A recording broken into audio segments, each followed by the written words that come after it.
La temática, vamos después a ver de dónde viene esto, que son unas de las articulaciones y un esfuerzo que hizo la UTN a través de una serie de charlas de este año, que fueron todas encadenadas. La vamos a ver después. Este es como el resumen, el colorario de una charla técnica de intervenciones que estamos haciendo durante todo el año. En un principio, surgió como parte de una charla aparte, pero como hablamos siempre de calidad de energía pretende siempre tratar los temas de una forma global. Y en este caso vamos a ver algo que es muy de compromiso para todos los técnicos y los ingenieros. ¿Por qué? Porque es lo que nos vincula la modernidad con los sistemas antiguos. Los controles de 4.0 con las cargas comunes. Entonces, una de las preguntas que siempre hacemos es, y es parte del título de la pelea, es coseno de phi versus factor de potencia. ¿Son lo mismo o no son lo mismo? ¿Cuándo uso uno, cuándo uso el otro? Y entender más que nada. Entonces, en esta serie de peleas vamos a plantear 5 rounds. El primer round va a ser la reactiva versus coseno de phi versus factor de potencia. En el round 2 vamos a tener una pulseada entre armónicos y transitorios. En el round 3 vamos a ver lo que es la industria moderna 4.0. ¿Qué pasa cuando las empresas se tecnifican? En el round 4 vamos a ver todas las estrategias de filtrado, porque también siempre que presenciamos una capacitación de estas, nos queda siempre una pata ahí, que es, ¿y qué hacemos? Y en el round 5, vamos a, si es que llegamos, vamos a hacer un relato de experiencia. Es un caso de éxito, de estudio, con valores reales. Quiero contextuarnos previamente. Por eso comentaba el esfuerzo que hizo UTN para poder llevar estas charlas a nivel nacional. La primera que hicimos fue para todas las industrias alimenticias, que era cuando la calidad de energía amenazaba las inversiones. Vimos que el 80% de los efectos no deseados de la calidad de energía se producían internamente, por eso está Homero ahí adentro de su planta, y no tanto por los malos hábitos de las instalaciones, o los vicios de las instalaciones, que es la imagen derecha opuesta. Y un 20% por la parte de descargas atmosféricas y de la distribuidora. Y vamos a presentar hoy, porque especialmente hoy se agrega algo que nunca se dio, que es un extracto de la normativa IEEE, porque como hay muchos participantes que tienen que ver con distribuidora de energía, vamos a ver un caso que va a estar muy bueno, que es qué pasa de alta, baja, media con las maniobras. Específicamente vamos a ver reactiva, ¿no? Después lo que hicimos fue ver los mitos y verdades de eficiencia energética, y dentro de los cuales vimos, uno de los más importantes que es se desprende la charla de ahora, es si con eficiencia energética, con calidad de energía, o sea, con filtrados, de armónicos, de onda, de transitorios, podemos hacer retornos de inversión que repaguen esa inversión, digamos, que sean atractivos. ¿Cómo mejoraríamos el ROI en las inversiones? Es la última que se dio en el simposio de una semana con UTN y invitados por la UNRAF, y creo que era el Banco Credit Corp, en el cual vimos cómo una inversión que era por ejemplo, LED o, en este caso, de la imagen, una planta solar, que era una empresa grande, o una empresa, en este caso, dimos un caso en altura, cómo se iban disparados los retornos de inversión, y no era conveniente en la instalación cuando lo poníamos en un lugar que isocinéticamente tenía una gran cantidad de descargas atmosféricas. Entonces, ¿qué pasaba? Medíamos también la calidad de energía en el lugar, en la fábrica, en la planta, en el edificio, se le sumaba a eso, ¿y qué terminaba? Eso es un panel de atrás, un panel solar de atrás con un contorneo. Terminaba en que la vida útil de los equipos se disminuía, entonces todos los retornos de inversión que estamos teniendo no se cumplen. Esto, lo que tenemos, están disponibles todos en YouTube. Así que lo tienen, bueno, lo mismo, este es el próximo caso en realidad, que se va a dar el año que viene, en marzo del año que viene. Y el último que se dio en calidad de energía, la parte de puesta a tierra de seguridad eléctrica. Esto es un extracto de la charla de la semana pasada, pero en el marco ya de la tecnicatura, en el cual, bueno, fui parte de sufrí bullying de parte de los participantes y mandaron esta foto con unos dibujos hermosos. Bueno, ahora sí. Vamos a la parte de coseno de phi factor de potencia. Round 1, reactiva coseno de phi factor de potencia. Ya pueden ir preguntando acá todas las dudas que tengan. ¿Sí?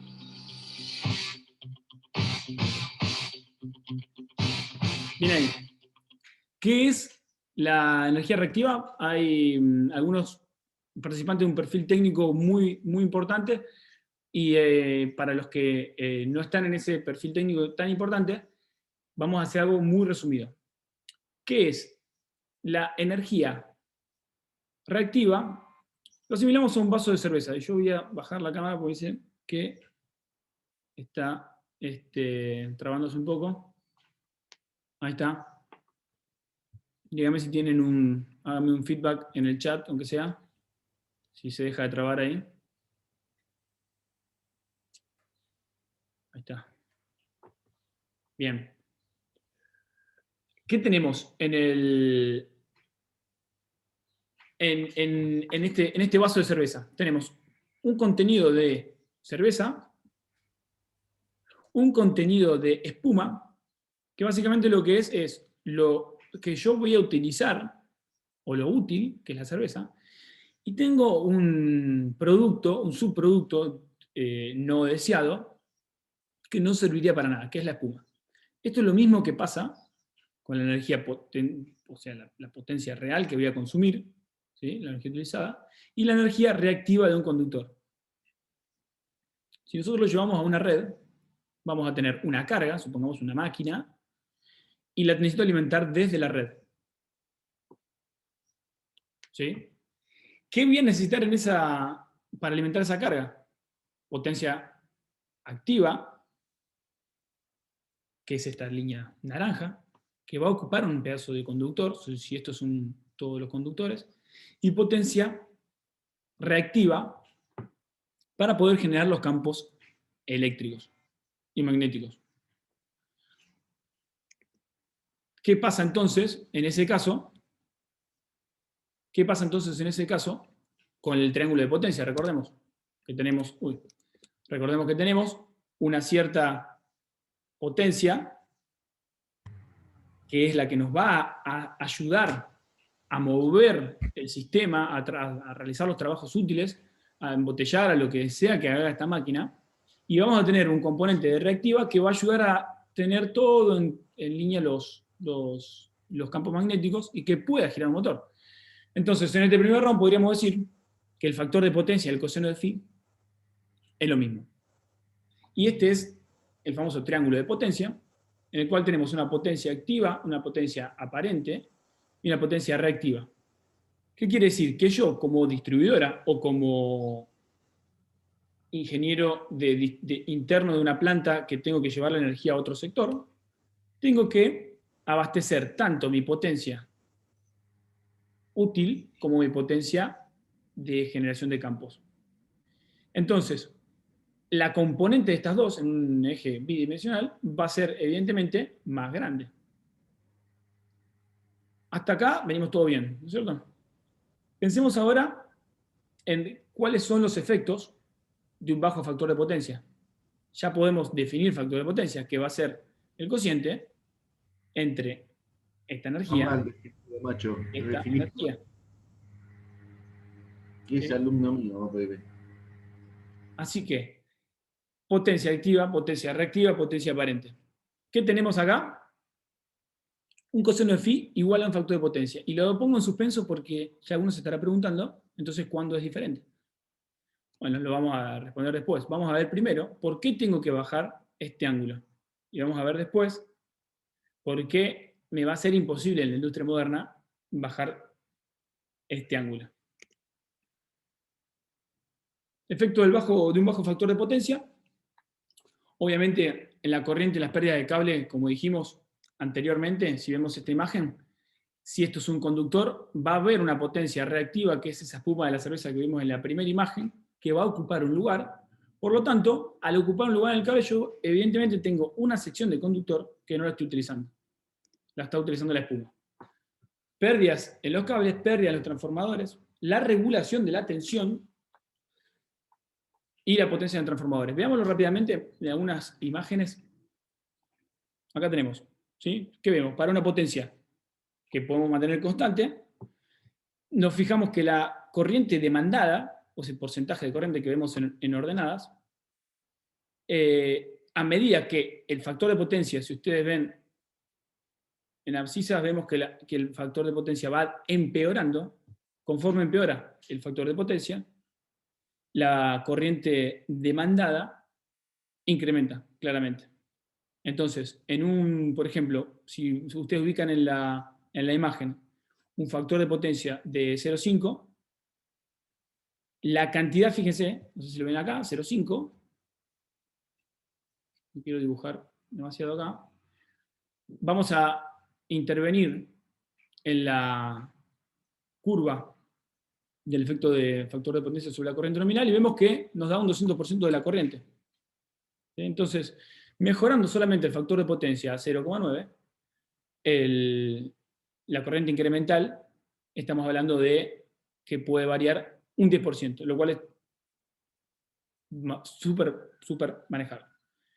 Podríamos hacer un ejemplo y ver, por ejemplo, que en un reactor con un coseno de phi de 0,9 o 0,96 y un factor de potencia de otro receptor o otra carga de 0,5 o 0,25, nos va a dar que vamos a necesitar alimentar hasta 2 o 3 veces la corriente que consume realmente el equipo.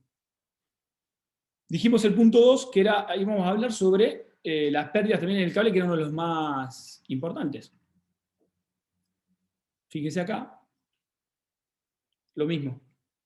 ¿Qué pasaría mejorando el coseno de phi? Acá es el coseno de phi inicial. Si nosotros partimos de un coseno de phi de 0,8, por ejemplo, y vemos un horizonte que podemos llevar el coseno de phi a 0,9, estamos hablando que vamos a tener un 20% de reducción sobre las pérdidas. ¿Sí? Esto es reducción de pérdidas solamente mejorando el factor de potencia, o sea, reducimos ese nivel de pérdida en conductores. O sea que si pasamos de un 0,6 de factor de potencia que puede tener un motor a 0,95, tenemos un 60% de reducción de pérdidas. Por eso es tan importante el tema que estamos viendo hoy. Lo mismo pasa con, esto es una parte de un transformador, no lo vamos a tener acá porque es un poco más complejo, pero las más importantes pérdidas de un transformador son las pérdidas en el hierro y pérdidas en el cobre. Vemos que las pérdidas son directamente proporcionales acá en este caso, y tiene un factor en la parte del cobre intervenido por el factor de potencia, ¿sí? Y está al cuadrado, ¿sí? Entonces, las pérdidas del cobre a plena carga, corregidos por este factor de potencia, nos va a dar cuáles son las pérdidas que tenemos en ese transformador. Por eso, muchas veces, cuando tenemos un transformador que está trabajando al casi el 100%, una de las alternativas que tenemos es revisar este transformador, de revisar este factor de potencia. Y cuando nos vamos a una industria moderna, a una industria muy grande, una 4.0, lo que empezamos a tener es que agregamos factor de potencia, mejoramos las pérdidas en el cobre, porque esto está dividiendo el cuadrado, mejoramos las pérdidas en general, pero igual así no nos alcanza. Y ahí está esta pelea entre el coseno de phi y el factor de potencia. ¿Qué tenemos que hacer? Bueno, vamos a ver eso, lo vemos en el round 4. ¿Qué pasa ahora? Otra cosa muy importante, sobre todo cuando son empresas grandes o para las distribuidoras, una de los aumentos de las caídas de tensión en el suministro se da por la parte de coseno de phi. Si esto es caída de tensión, acá tenemos coseno de phi, conforme disminuye el coseno de phi, aumenta esa caída de tensión. Por lo tanto, se hace muy difícil después regular el voltaje. Y finalmente, el último ítem que habíamos visto es la parte del coseno de phi en lo que es potencia de transformador. ¿Sí? Entonces, la potencia, digamos así, la potencia que puede entregar, supongamos, este transformador, corresponde siempre a la potencia aparente. ¿Sí? Entonces, la potencia aparente siempre es función de la corriente máxima, y como la corriente es afectada directamente por el factor de potencia, tenemos una reducción en la potencia que podemos entregar. para ir redondeando este round, podemos decir que ¿por qué vamos a compensar factor de potencia? Aumenta la vida útil de la instalación, la penalización de las facturas, que es por donde siempre empezamos, mejorar la calidad del producto técnico de suministro, acá veámoslo desde el punto de vista de una distribuidora, mejorar la regulación de tensión, esta es una de las que menos se le da importancia y para mí es una de las más importantes. De hecho, en la parte de centrales, creo que lo habíamos visto, ¿qué pasaba en una línea, por ejemplo, de 500 kV cuando no teníamos bancos de capacitores o cuando teníamos una línea en vacío con capacitores puestos? Podemos hablar que podemos tener sobretensiones importantes o mejorar el perfil de tensión de una instalación de forma que sería impensado, mucho más costosa de cualquier otra manera. Así que este punto quédenselo en la mente y pensémoslo después más adelante. Y obviamente reducir las pérdidas por calentamiento de los transformadores, de los cables, de los conductores, que es muy difícil calcularla, ¿sí? Porque estamos hablando que tendríamos que tener en cuenta cuál es la mejora en la corriente para ver los efectos Joule que están al cuadrado, y ese cálculo es bastante complicado. Entonces, ¿cuál es la estrategia? Si tenemos el mismo gráfico anterior, alimentamos desde la red un transformador, vamos a necesitar potencia activa para hacer el trabajo y una reactiva para generar los campos magnéticos, eso va a seguir siendo así, pero fíjense, tenemos una corriente que atrasa respecto a la tensión. Si yo le agrego un elemento que haga exactamente lo mismo, pero al revés, lo que vamos a hacer es compensar. Cuando este lo está mandando, este lo está requiriendo. Y por el contrario, en el ciclo inverso, cuando este motor está demandando la corriente para su generación de campo, este lo está teniendo disponible porque está en contraposición. Y se acabó el problema. Con esto resumimos todo lo que es factor de potencia, obviamente desde el punto de vista más simple. Hasta acá, todos felices. Venimos bien. ¿Qué tenemos ahí arriba? Arriba a la izquierda, una resistencia pura. Pura. Le sigue una bobina pura, un capacitor puro. Podríamos preguntarnos dónde encontramos esto en la naturaleza de forma pura. Bueno, no se encuentra. Siempre acá tenemos una inductancia, pero tiene una componente de resistencia, obviamente, esto, de la misma manera el capacitor.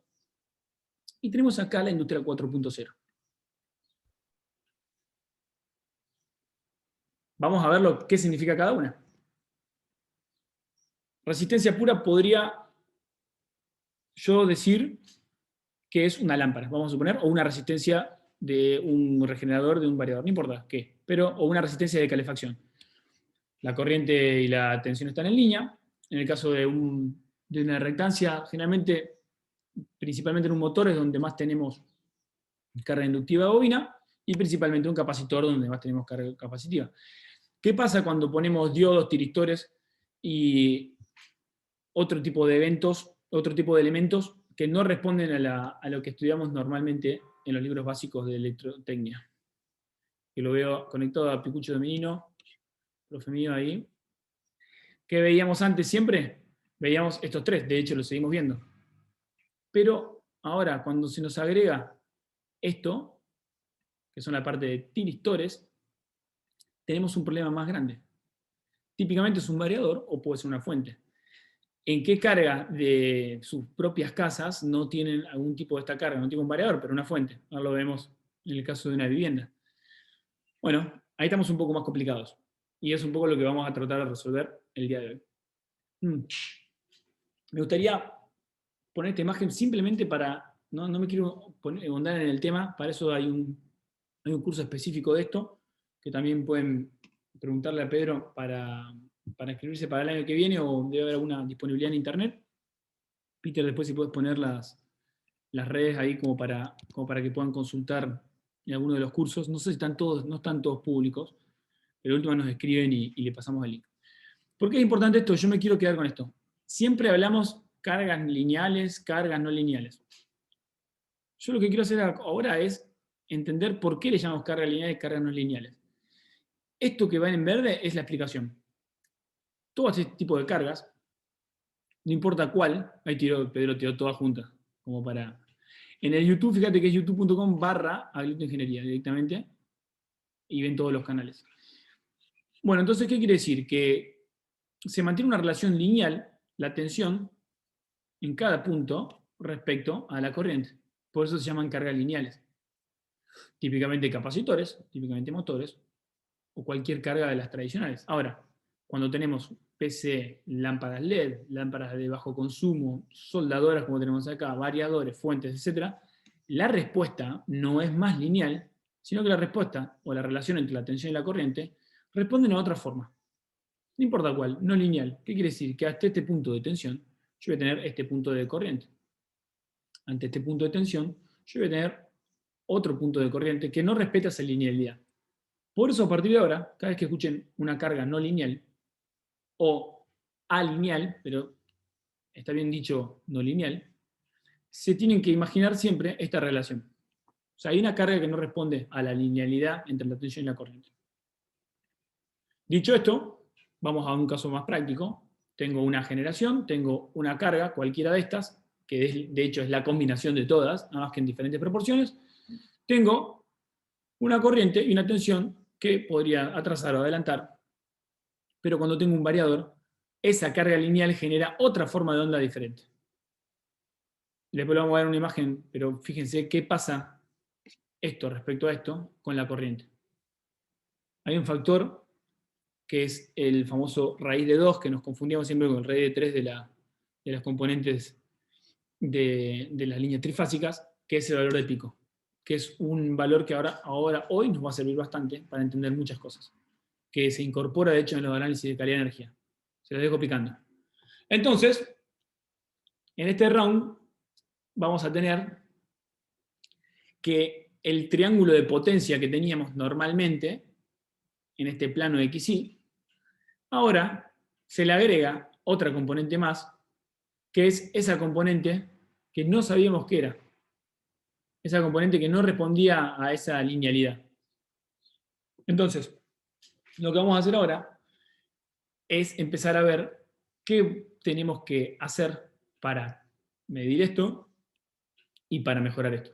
¿Por qué? Porque en el caso práctico que vamos a dar, yo puedo agregar capacitores para mejorar mi reactiva y siempre, si supongamos que agrego muchísimos capacitores acá, esta línea S1 va a bajar y va a coincidir con la potencia activa. Pero va a seguir un componente de distorsión. Llamémosle por ahora componente de distorsión. Ese componente va a seguir demandándome otra energía que no es útil. ¿Sí? Entonces, por lo tanto, ese es el motivo por el cual, ese es el motivo por el cual vamos a tener hoy en día siempre una solicitud de, a medida que nos avanzamos en las cargas y en el tipo de cargas no lineales, vamos a tener esta problemática, que vamos a intentar compensar factor de potencia y va a llegar en una empresa normal, no va a pasar nada, pero una empresa de estas que tenga mucha carga de automatismo, por ejemplo, vamos a llegar a un punto que no vamos a poder compensar más y vamos a seguir teniendo algún tipo de multas. Entonces, para los que están en distribuidora, los van a llamar y le van a decir, no puede ser, mira, acá me da factor de potencia 1, que es el caso de éxito que tenemos al final, el relato de experiencia, y usted le van a decir, no, no puede ser, y revisar el medidor, van a revisar el medidor, da bien, y en ese ida y vuelta nos queda una pata, que es esta. Está Fabio ahí en parte de la charla, así que no me va a dejar mentir, y seguramente se está riendo acordándose de alguno de estos casos. Va a pasar cada vez más, por eso está bueno estar prevenido sobre esto. Bien, terminamos el round 1 con esta introducción entre energía reactiva, factor de potencia ocasional phi. Sería cuestión ahora de pasar al siguiente, a meternos un poco también en lo que es calidad de energía. Si no hay preguntas, seguimos nomás. Estamos con el tiempo bastante bien. ¿Sí? Yo te quería hacer una pregunta. Dale. Una cosa, digamos, en las cargas no lineales, cuando vos tenés una fuente conmutada que rectifica directo la tensión de la red y después la usa para recomponer una continua o una alterna, lo que sea, pero cuando vos tenés una fuente, digamos, con transformador, donde vos tenés un bobinado y tenés un circuito magnético entre el rectificador y la alimentación, ¿te genera también la carga no lineal o el trafo te amortigua eso? Bien, la amortiguación, yo no lo tocaría después cuando veamos el extracto, que este es el regalo que hay de hoy, que es el extracto de un cuaderno técnico IEEE. La amortiguación te está metiendo en un tema bastante complicado, que sí es verdad, porque vos al sumarle reactancia, le estás sumando amortiguación. Pues un lugar donde vos tenés solamente conductores, pues la distribuidora tiene una línea que alimenta en media tensión en otro punto, y la forma de amortiguar ahí no existe. ¿Por qué? Porque tenés pura resistencia, yo necesito algo más. Entonces un transformador podría ser amortiguador, pero yo voy a lo que vos en realidad preguntaste, que es si tiene ese problema o no. No, porque no tiene fuente. Acordate que las cargas, si yo mezclo cualquiera de las tres cargas, L, C o R, o sea, una bobina, una inductancia, una capacidad o una resistencia, cualquiera de esas combinaciones van a provocar desfasajes en el ángulo de tensión en esas dos dimensiones. El problema es cuando yo le estoy sumando rectificación. Rectificación de pulso, le estoy sumando tiristores, algún diodo un diodo género, ¿no? Digamos, la electrónica de potencia, cualquier variador hoy, está con ese tipo de carga. Fíjate que la representación no es casualidad que había un tiristor ahí. Porque ese tipo de cargas sí va a provocar esa tercera dimensión. Pero por eso cuando tenemos una fuente si vos tenés una luminaria colgada o de alumbrado público que tiene una reactancia y la cambiaste por una de la reactancia de tipo LED, vas a tener probablemente todo este tipo de problemas. Esto en realidad, con esas cargas no te hagas tanto problema, porque esas cargas que son chiquitas, en una industria no va a ser un problema. Sí, cuando hay un reemplazo masivo, podría haber un problema, pero debería ser de muy mala calidad el driver, porque es como esto como cuando arrancó el factor de potencia, vos te acordás que venía es como poner una reactancia, un balasto electromecánico, y no ponerle capacitor o un motor. Entonces, ¿qué pasaba? Todos incluso los electrónicos le empezaron a agregar, hoy salen todos como regido del factor de potencia. A nadie se le ocurre tener un driver o un transformador con un factor de potencia no corregido. Esto va a pasar lo mismo. Hoy tenés en el mercado, como no hay regulación en Argentina, niveles de distorsión armónica. Nosotros hicimos varias auditorías incluso a municipalidades en las licitaciones por el tipo de lámpara, y vos ves de todo. Lo que vamos a ver ahora es que no te puedes quedar solamente con el THD, porque es engañoso. Si yo tengo en ese transformador, miro la distorsión, y solamente la distorsión, y si no miro la carga, voy a ver una distorsión tremenda. Pero capaz que poniendo 10 se van compensando.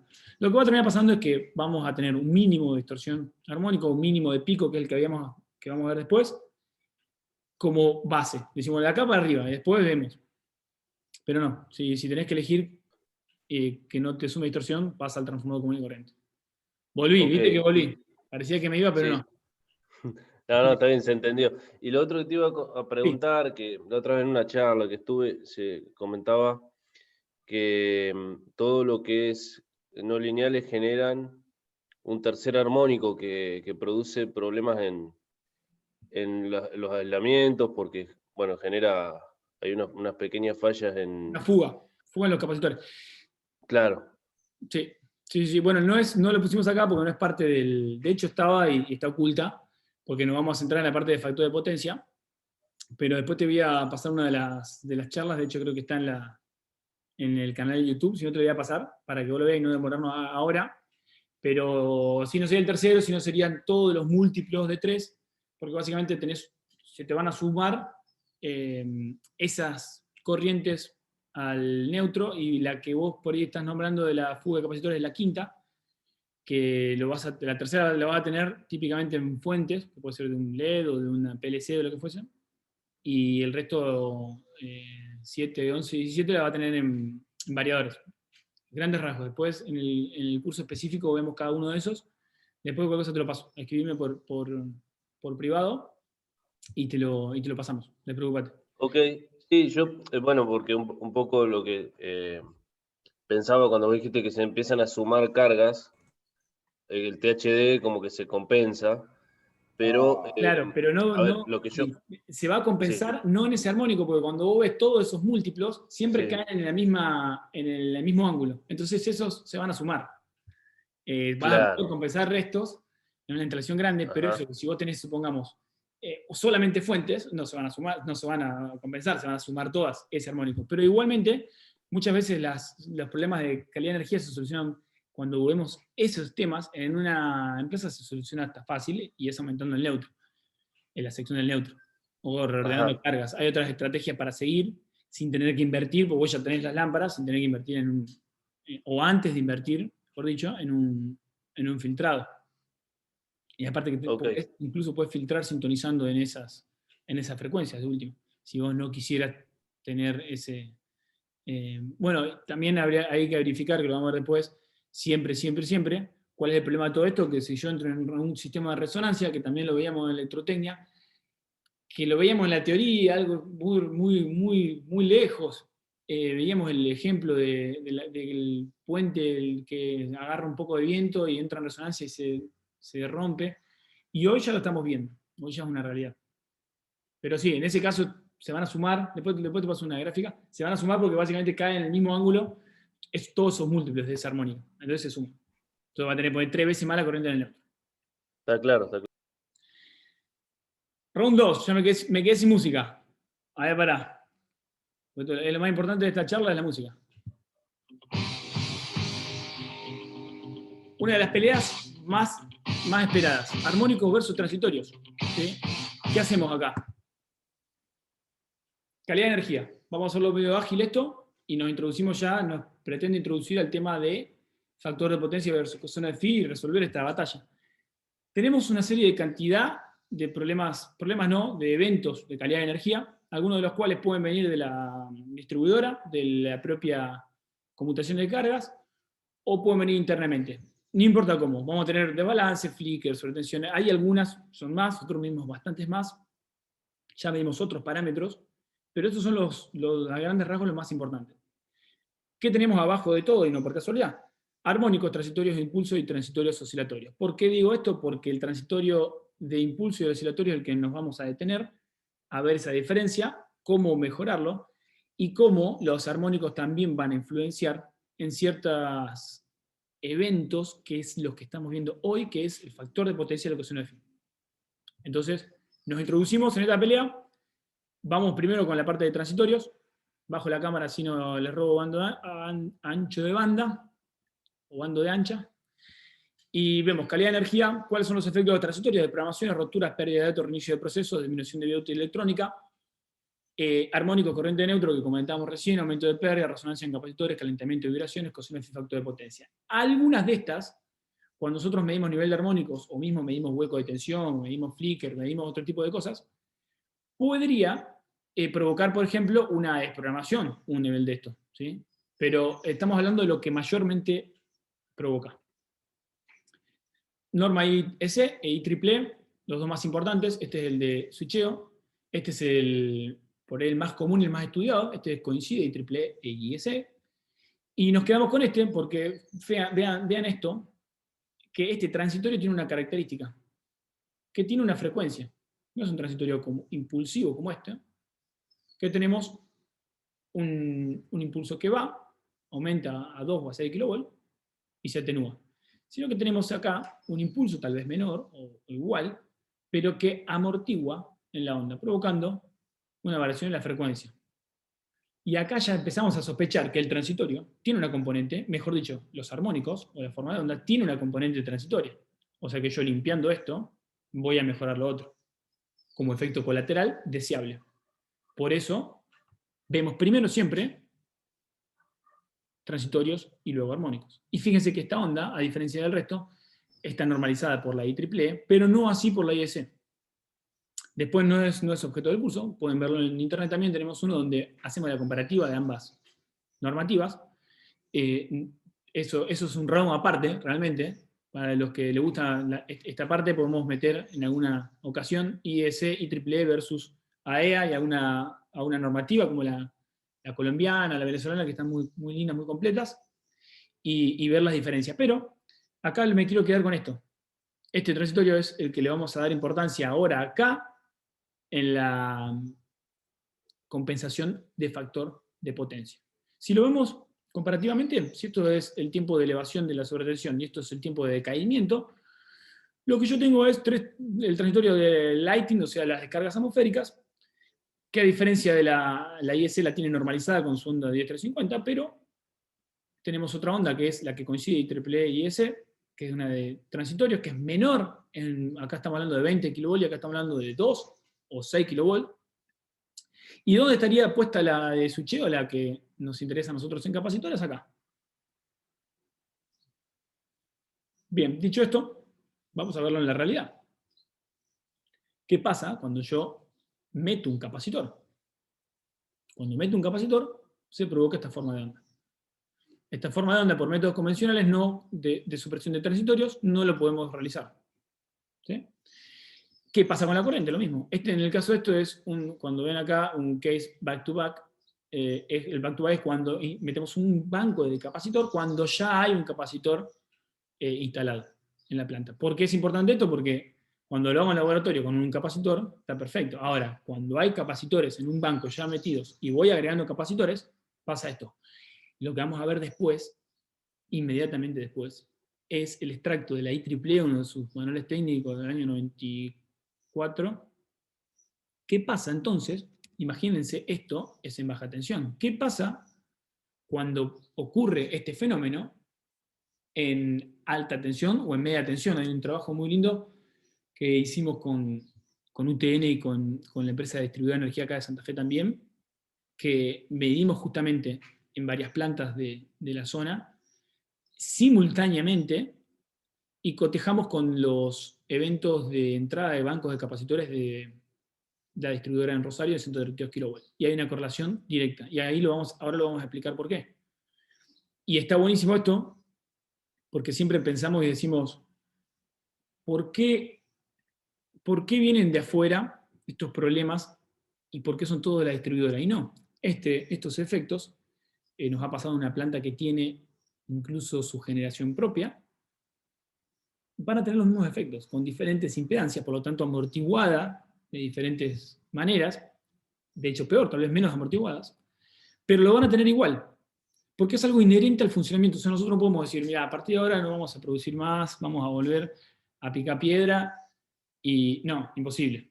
Entonces, la modernidad y la operación de líneas de media y alta tensión conllevan este tipo de fenómenos. Me quedo con esto, fíjense. ¿Qué pasa con el voltaje cuando entra un banco de capacitores? En este caso, en media tensión se produce esta forma de onda. Esta línea punteada es cuando entra. La forma de abajo, la forma de corriente, es un poco más alocada, digamos.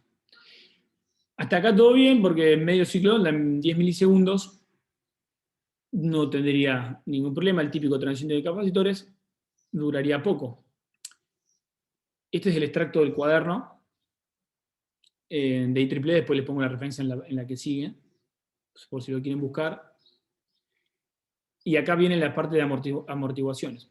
Este mismo capacitor, ¿sí?, el que veíamos acá, cuando entra, supongamos en media tensión, entra en media tensión a una frecuencia, según una capacidad y una inductancia propia del sistema. Cuando yo lo mido del lado de baja tensión, en la planta, por ejemplo, en mi casa no, porque no tengo capacitores, pero podría ser cualquier carga, en la barra de distribución, lo que voy a ver, yo me estoy tapando yo mismo, ahí está, lo que voy a ver es una onda de tensión muchísimo más caótica, de mayor amplitud, y estamos viendo que pasa un transformador de media a baja, o de alta a baja. Esto imagínense en una empresa que tenga su generación, pasa lo mismo, o una empresa que tenga en media tensión la compensación, o robot de soldadura en un lado, y del otro lado tenemos todas nuestras cargas de PLC. Relación directa. Acá tienen el cuaderno técnico, un ejemplo, no es menester ahora ponernos a ver eso, pero muy importante con todo lo que estamos viendo de calidad de energía es prestarle atención a esto. PCC, point de common, o sea, punto de acoplamiento común, tener en cuenta no errar en eso. ¿Por qué? Porque vemos día a día mediciones de calidad de energía que no sirven básicamente porque no tienen en cuenta eso. Si yo estoy midiendo una fuente que alimenta una computadora o una lámpara o lo que sea, yo voy a ver una distorsión tremenda, pero no la estoy relacionando al punto de complemento común, o sea, no estoy haciendo nada en base a una norma. Para no demorarnos, lo vamos a dejar, se los dejo, va a estar grabado en el, ¿cómo es? En el YouTube, y ahí está cualquier cosa la norma de aplicación, que a mí me gusta mucho IEEE, básicamente por eso, porque te manda una norma y te dice cómo calcularlo, que esto para nosotros es genial. Y fíjense que ya empezamos a sospechar que todos estos fenómenos hay que medirlos, y todos estos fenómenos hay que diseñarlos a través de algún software. Nos pasamos ahora al lado armónico. Rápidamente, el armónico ya es un concepto que sí estamos más familiarizados. Simplemente decirles que la onda, por ejemplo, de la frecuencia fundamental es la de 50 Hz. Una frecuencia compuesta es exactamente igual. Y lo que tenemos es que si le sumamos a la onda fundamental, la de 50 Hz, a esta, le sumamos una onda de armónica de 250 Hz, se superpone, de menor amplitud obviamente, se superpone. Y la resultante de estas dos, después de nuestro amigo Fourier, es esto. Lo mismo pasaría con una frecuencia de tercer armónico más un quinto armónico, se sumaría el quinto armónico que, si se fijan, entra más veces la onda en cada onda de ciclo de 20 milisegundos, provocando esto. Van a preguntar, no es objeto del curso, también vamos a hablar sobre eso. ¿Y qué pasa con los interarmónicos? ¿Por qué son todos negativos? Es por el funcionamiento. Si tienen convertidores DC o tenemos algún tipo de horno de soldadura, vamos a tener interarmónicos y tiene otra implicancia y tiene otra forma de verlo, otra consecuencia que es más participación de flicker que otra cosa. No nos metamos en eso, porque por eso casos más puntuales. ¿Qué pasa con los conceptos que tenemos que tener para el futuro? Nosotros normalmente teníamos el THD, Total Harmonic Distortion, la H es porque en inglés armónico es con H, no es un error, referido a la corriente fundamental en el punto de medición de L1, normalmente lo que conocemos, lo que podemos medir con cualquier instrumento que tengamos en un CCM en un tablero principal.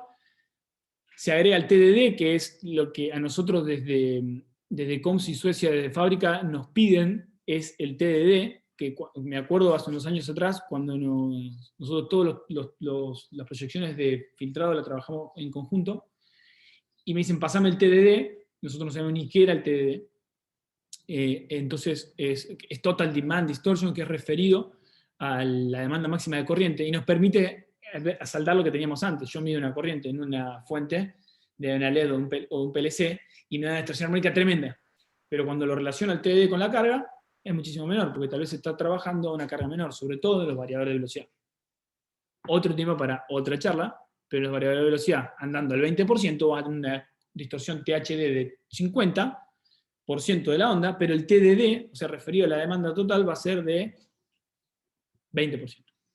Y por último, el NLL porcentual, que es la relación de non-lines load. ¿Sí?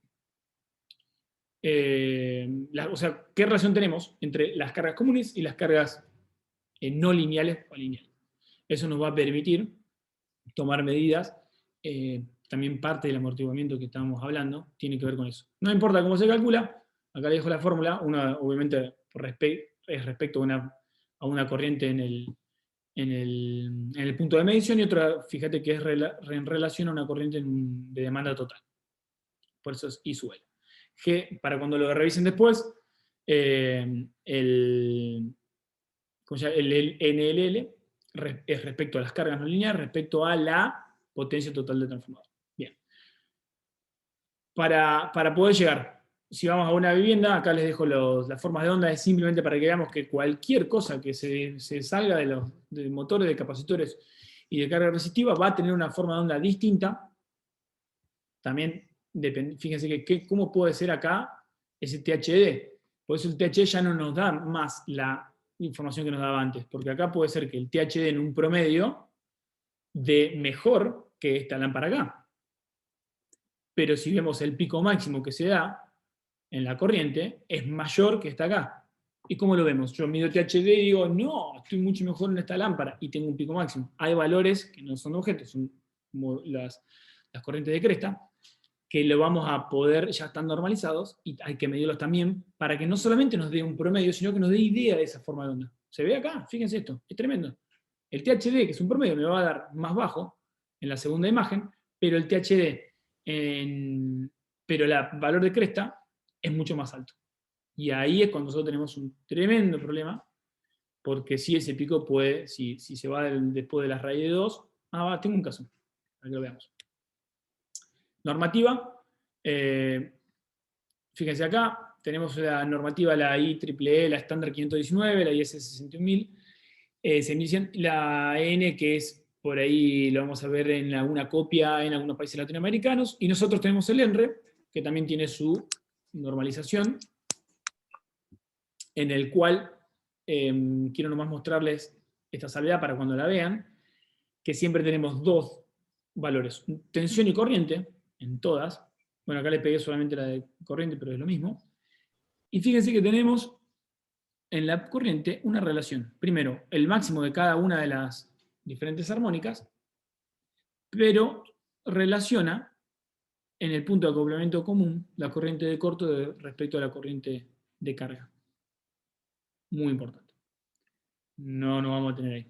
¿Cuáles son los problemas de los armónicos? Bueno, problemas de vibraciones, por lo tanto, rodamientos que duran menos o se desgastan asimétricamente, calentamiento de motores. Si los que participaban en la charla anterior, vimos que eso era uno de los mitos que derribamos, porque para que el calentamiento sea importante, los valores tenían que ser también muy particulares. Aumento de las pérdidas, caída de tensión, sí, retornos por neutro, pero nos va a importar ahora el bajo factor de potencia. Disculpa, Guille. Sí. Sí, están preguntando si Franco no ve bien. Quería saber, yo lo estoy viendo bien, si los otros participantes están viendo. Yo veo bien, Perfecto. Perfecto. Salgo va a entrar. Qué grande. Es así nos recibimos nosotros. Dale, Franco, avisanos cualquier cosa. Bien. En el caso de, gracias, Peter, en el caso de resonancia sí es importante, porque a medida que nosotros tenemos aumento en las combinaciones de THD, tensión y corriente, se pueden dar estos fenómenos de aumento intempestivo de la corriente, que es una de las cosas principales por las cuales tenemos miedo en las empresas, y la cual tenemos que trabajar en conjunto con la parte de seguridad. Mira, bajo mi cámara, ahí por las dudas, cuando se vuelva a conectar. Fíjense acá, también importantísimo, siempre que hablamos para los que están en centrales, que veo que uno de los chicos conectados, siempre hablamos en función de los PU, o sea, una unidad que no tenga una tensión, sino que acá esto puede ser, la unidad 1 podrían ser 132 kV o 380 volts, no importa. ¿Qué pasa si yo tengo una determinada cantidad de distorsión armónica? Por ejemplo, en este caso, si acá lo vemos, fíjense que tenemos una distorsión armónica de 30% en la quinta armónica. ¿Sí? De la onda perfecta le agregamos 30% de distorsión en la quinta armónica. ¿Qué pasó acá abajo? Mientras me tomo un mate.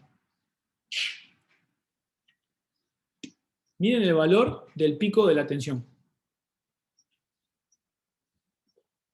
Si esto es 1, supongamos 13.200 volts, se fue a un valor de un 25% más, aproximadamente. Si esto es 380, multipliquemos y vamos a ver cuánto se va.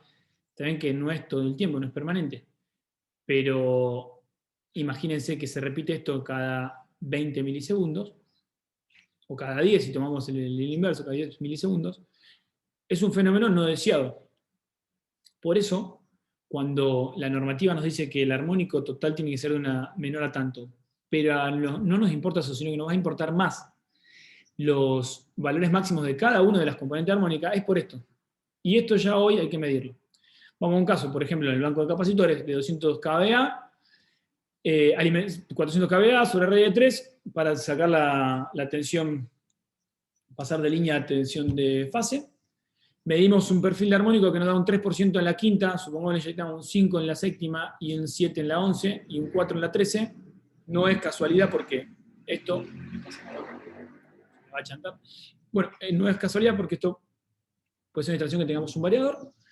Si sumamos las corrientes de RMS y los calculamos para ver cuál va a ser la nominal, en este caso vamos a tener la fundamental, y las diferentes interarmónicas, la sumatoria me da 1,42 de la nominal. Y podríamos decir, ¿y para qué quiero saber esa corriente RMS con esos nuevos valores?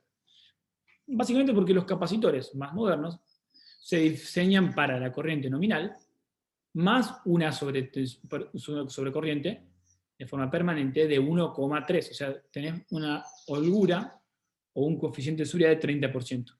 Por lo tanto, si yo tengo 1,42, quiere decir que voy a estar por encima de lo que se diseña un capacitor.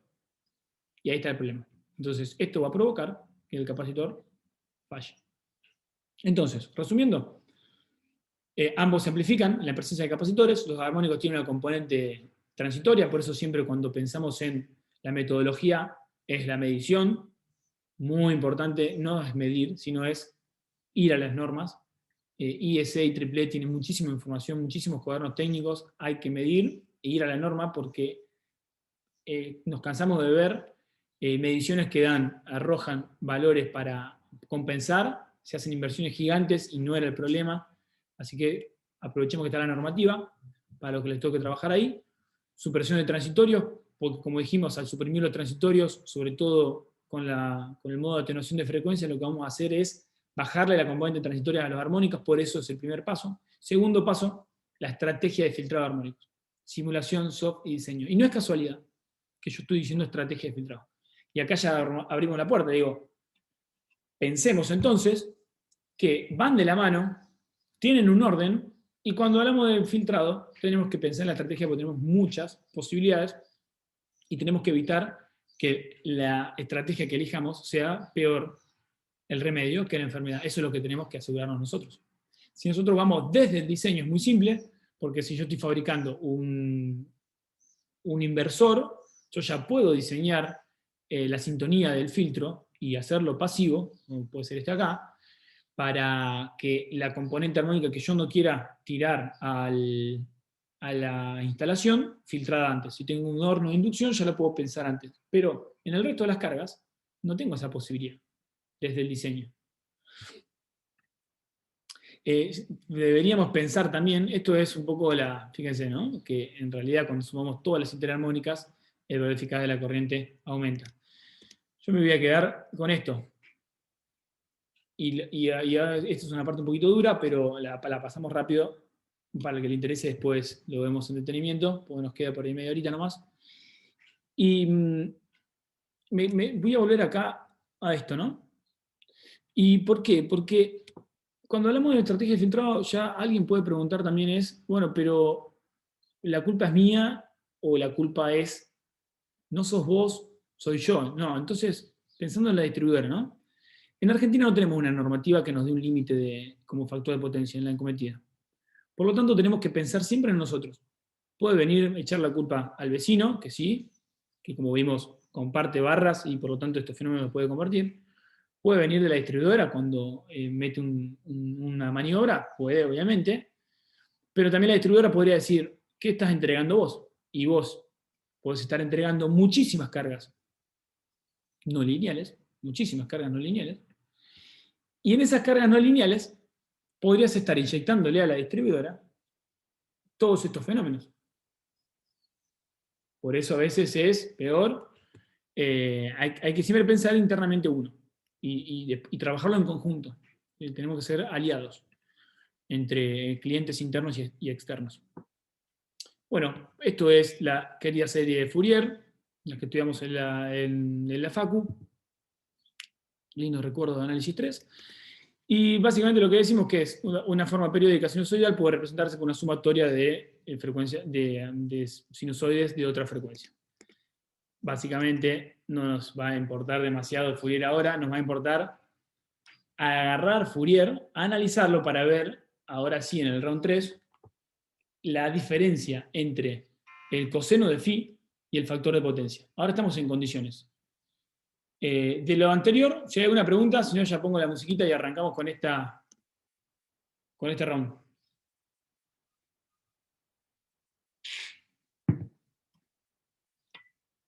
Bien, arranquemos con este round entonces. Factor de potencia y coseno de phi, por ahí el más esperado de todos. ¿Por qué? Porque en la industria moderna dijimos que uno era tridimensional y el otro era bidimensional. Veámoslo. Veámoslo juntos. Este era el gráfico que habíamos visto en su momento, hace unos slides atrás. El coseno de phi va a ser la potencia activa sobre, o sea, vamos a pensar la potencia útil, llamémosle, sobre la potencia total. Sumatoria de la potencia que va sobre el conductor, esa que alimentaba la carga. ¿Sí? Entonces, este triángulo se puede sacar como esta raíz cuadrada con nuestro amigo Pitágoras y esta raíz cuadrada. Hasta acá todo bien. ¿Qué es el factor de potencia? El factor de potencia es el que va a incluir esta componente de potencia de demanda. Por lo tanto, va a ser la potencia útil, la que vamos a usar para realizar un trabajo, sobre la potencia total del sistema, la que necesito para generar los campos y para generar las distorsiones de armónicos. Muy importante esta diferencia. ¿Por qué? Porque dijimos que coseno de phi y factor de potencia eran iguales solamente en un caso donde no tenemos cargas no lineales, o sea, donde tenemos cargas de resistivas, de capacitores y de bobinas de inducción, solamente en ese caso vamos a tener la componente de coseno de phi y factor de potencia, al hacerse cero este ángulo, van a coincidir. Por eso esta imagen representa un poco lo más importante de todo lo que estamos viendo ahora. ¿Por qué? Porque es un cambio de paradigma. Todo lo que estudiamos en la facu, de alguna manera vimos, y porque así es, y así está bien que sea, siempre vemos este triángulo acá. Esto es algo que es un regalo de la industria moderna. Si vamos un poco más allá, ese triángulo empieza a ser, o ese cálculo, empieza a ser un poco más complejo, y esta relación entre el factor de potencia y el coseno de phi, vamos a ver que tiene el factor de contracción como vinculante. Entonces, cabría preguntarnos, entonces, si el factor de potencia y el coseno de phi, ¿cuál va a ser más grande? Vamos a verlo en un caso práctico. Lo vemos rápido. Supongamos que tenemos una carga. Esto lo voy a pasar rápido, después ustedes ponen pausa y lo van viendo cuando lo necesiten. Esto es un generador, acá tenemos una carga. ¿Qué pasa si yo le inyecto un capacitor?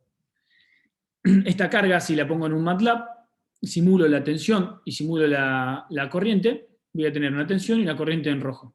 Fíjense que no es casualidad que yo le estoy agregando 3 componentes de una carga. Si busco este 311 y lo divido por raíz de 2 para hacer el valor eficaz, me va a dar, o sea, el módulo, me va a dar los 220 volts. ¿Qué tenemos que hacer? Calcular la eficaz de cada una de estas corrientes de armónicos. ¿Bien? ¿Lo hacemos? ¿Les parece? Si alguien me dice que no, estamos hablando. Bueno. Acuérdense de esto y créanmelo, 10, 6, 3 son los diferentes armónicos que vamos teniendo en la línea, 3 para hacerlo simple. La fundamental sobre raíz de 2 me va a dar la eficaz de la fundamental, de la corriente fundamental. Pero el tercer y quinto armónico también tienen sus respectivas eficaces. Si hacemos todas estas, el eficaz de todas estas corrientes, nos va a dar una corriente real circulante de 8,52 amperes. Si veo la potencia eficaz real, me va a dar estos 8,51 por los 220, 1872 volt-ampere. ¿Sí? ¿Qué pasa entonces ahora con la sumatoria de o sea, la potencia activa y reactiva de un conjunto, pensándolo en su componente fundamental? Voy a tener solamente la primera, descarto las otras, y voy a tener 1347 watts y 777 volt-ampere.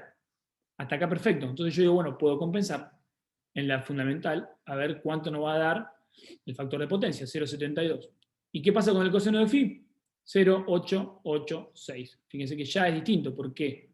Porque el factor de potencia tuvimos en cuenta todas las interarmónicas. Y el coseno de phi tuvimos en cuenta solamente la fundamental. Acá ya hay un problema. En realidad no hay un problema. Hay una cuestión a resolver. Si el factor de potencia sale 0, tenemos 0,72 y 0,86, yo puedo decir, bueno, vamos a agregar banco de capacitores para compensar esto. ¿No es cierto? enfoque tradicional, llamémosle. Bueno, vamos a agregar un capacitor. ¿Se acuerdan que vimos al principio? Si uno atrasa la corriente respecto a la tensión, le agrego un elemento que adelante respecto a la corriente de la tensión y voy a compensar eso. Bueno, le agrego el capacitor para que esto se haga cero. Esto es lo que vamos a tener de igual manera el valor eficaz de estas nuevas corrientes 7,74 y a ver cuánto puedo llegar a compensar ahora mi nueva potencia, el factor de potencia. Ahora va a ser 1347 en división con 1702 y nos va a dar 0,79 factor de potencia. O sea, conclusión, si yo agrego respecto al anterior y quiero agregar capacitores para que estén en línea las corrientes, voy a pasar a un coseno de phi de 0,866 a 1. ¿Y cuánto pasa mi factor de potencia? 0,72 a 0,79. O sea que siempre voy a estar corriendo tras la coneja. Siempre voy a tener una multa en la distribuidora. Y puedo seguir agregando los capacitores que quieran, me voy a volver capacitivo y voy a estar empeorando el coseno de phi y esto no va a mejorar, porque no es una cuestión de capacitores. Esto es muy importante, es revelador, y es lo que a nosotros nos permite entender un fenómeno que hasta el momento es tabú en casi todas las empresas, o mismo en casi todas las facultades. ¿Por qué? Porque ¿cómo voy a pensar yo en una necesidad que es corregir el factor de potencia, cuando yo tengo una potencia de distorsión, que no la conozco, para mí es nueva? ¿Y cómo puedo hacer? Porque esto es un evento sencillo. ¿Por qué digo que es tabú? Porque la vida real no es esto, no son 3 armónicas. La vida real es, hoy por hoy, armónica número 50. Orden 50, perdón. Lo cual se torna un problema que ya no es, digamos que esto es a favor mío. Yo meto 3 formas de onda de distintas frecuencias, tercer, quinto armónico, lo calculo y listo, espectacular. Yo te digo cuánto hacer tu coseno de phi. El desafío está acá en el campo, en un ambiente industrial. Bueno, eso es uno de los desafíos que tenemos por delante en la industria 4.0. Bien, dígame hasta acá cómo venimos, dejo la pantalla anterior y pasamos a la estrategia de filtrado, que son 2 slides nada más, que es como para hacer un resumen de lo que figurar en la cabeza que podemos hacer. Y si después no hay más preguntas, vamos a ver un pequeño caso.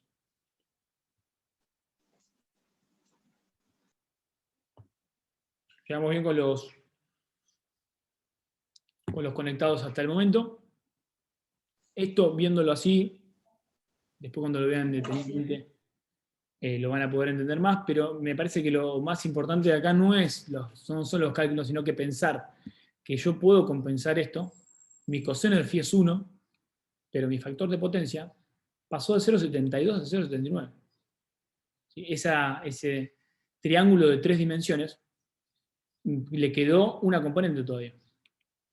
Y no depende de los capacitores ya. No depende de los capacitores. Bien.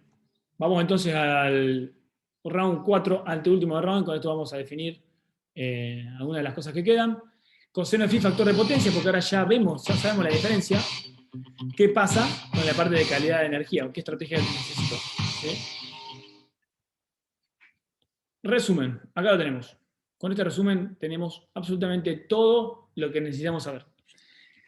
Vamos a suponer que tenemos una carga, en este caso distorsionada, 103 total harmonic distortion, esto es en corriente.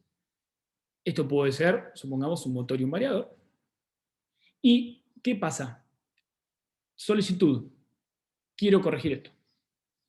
Dijimos que primero vamos a eliminar los transitorios como medida primera y común a todas. Y después yo puedo tener estrategia de filtrado. Una estrategia de filtrado es poner un reactor, que esto puede ser un capacitor y yo agregar el reactor para que esté en un antirresonante de las componentes que tenga, para evitar que justamente entre en resonancia ese banco de capacitores. Pero ahí no estoy eliminando la causa, sino que estoy eliminando las consecuencias. Lo mismo acá. Acá tenemos una bobina de 2% y una de 4%, y cuál sería la atenuación del de los armónicos de corriente. ¿Por qué me detengo en esto? Porque cuando hablamos entre personas que estamos en la parte técnica, nos manejamos mucho porque queremos, bueno, listo, pongamos algo para eliminar los armónicos. Y hay una realidad que es la realidad tecnoeconómica. Yo puedo hacer todo lo que quiera, pero es dinero. Yo tengo una cantidad disponible de, fíjense que esto está en serie con la carga. O sea que ellos, imagínense esto, alimentando un sector, por eso está alimentando un motor solamente. Entonces, esto es mucho cobre, mucha bobina. Y como para agregar y querer bajar demasiado esto. Entonces, eso es una de las estrategias. Esto va sí o sí de este lado cuando el motor está lejos. O de otros temas, no tenemos capacitación de eso. Estaría bueno hacerla. En este lado, en la cuarta, fíjate que tenemos un filtro pasivo. ¿Sí? En este caso es este filtrito acá. Filtrote en realidad. De Mirrus, esto de Repcom. Esto para variadores. En este caso sería este. Y lo que hacemos es lo mismo.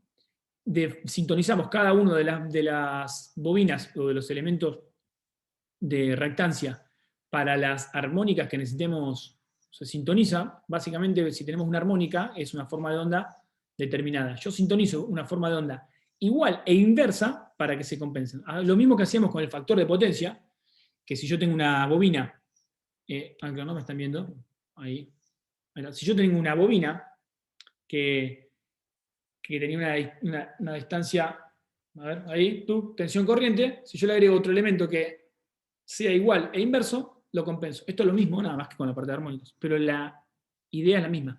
¿Qué problema tiene esto? Lo pongo en serie, o sea que serie con la carga. El dimensionamiento es serie. Cuando tenemos algo en serie, estamos hablando de que tiene que tener, si esto es un motor de 500 HP, le tiene que bancar 500 HP el filtro. La relación es, o la solicitación es mucho mejor, 3,5 a 10%. Y por último, la parte activa, esto es un filtro de COMSIF, pasamos del chivo, que se ponen, en este caso, en paralelo. Lo mismo, acá importante, y muy importante, si es no sé, una empresa donde tengan una oficinas, por ejemplo, no hay tanto problema.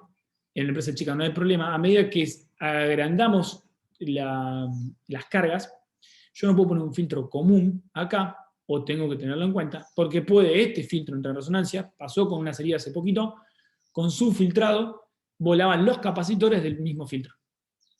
Por eso siempre recordamos y decimos medición, medición transitoria, estrategia de filtrado y simulación por software.